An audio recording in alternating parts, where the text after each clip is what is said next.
Wow, ito na yung hinihintay kong package. At maumpisahan ko na yung trabaho ko. Yan, at bubuksan na natin itong in-order ko. Okay naman. Ito ang unahin natin, yung rubber niya dahil napunit. Water reservoir.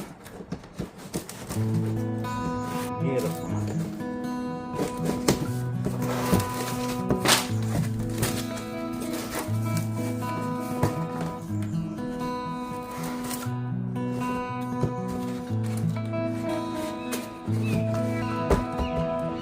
Tama ba?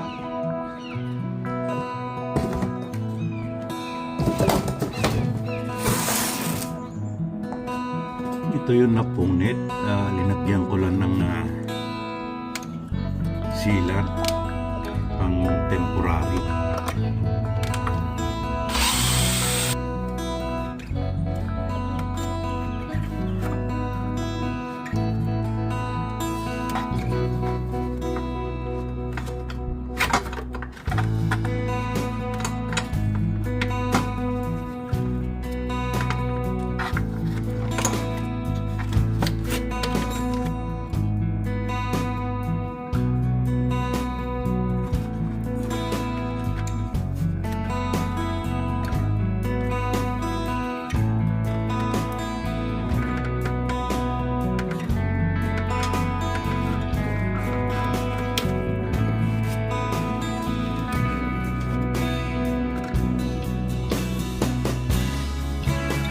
May pasok ko na. Bali, linagyan ko ng W30 para lubricant niya.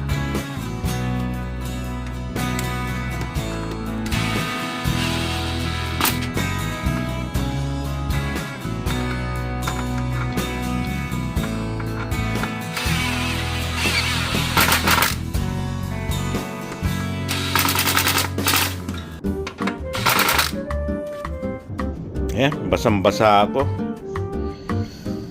Kaya nagpalit ako. Ito yung natanggal ko na. Parang parehas naman. Sana nga. Pero yung yung motor, lilipat ko dahil maraming negative na comments sa motor na ito nung nabili ko. Hindi daw maganda. Try kong palitan. Pagkakaiba niyan, wala siyang butas, yung pinaka-sensor niya. May empty siya. Ito yung original. May butas siya. Ngayon, nililipat ko yung original motor. Ayan. Ito yung motor ng in-order ko.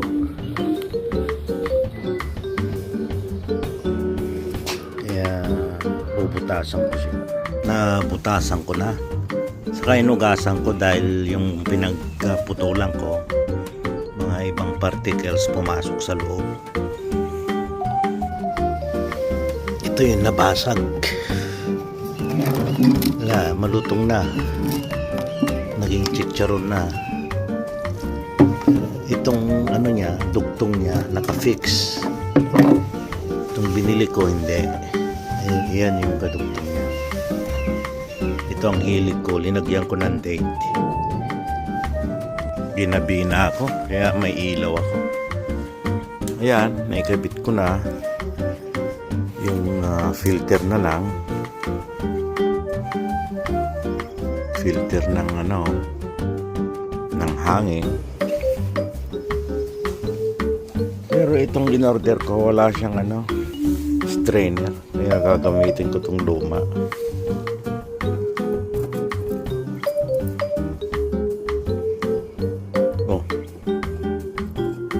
Kakasya, puputulan ko pa. Madilim na. Ito at yung strainer niya, nabawasan ko na. Sana eksakto na siya. Ayun, pasok.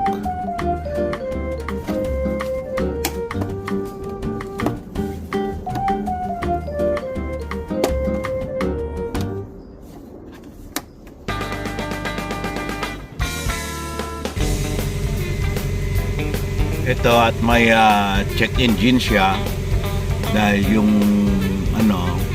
mas sensor niya, tinanggal ko yung kuryente, kaya i-clear ko yan.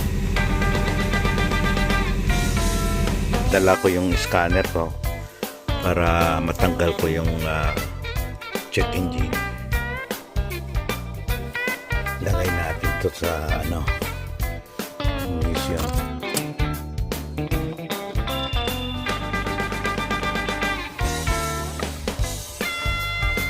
Scan natin. Okay na. Wala na yung niya, check engine niya. Nabura ko na. Nakargahan ko na ng tubig to. At isasara ko na itong sasakyan, itong hood niya at itratry.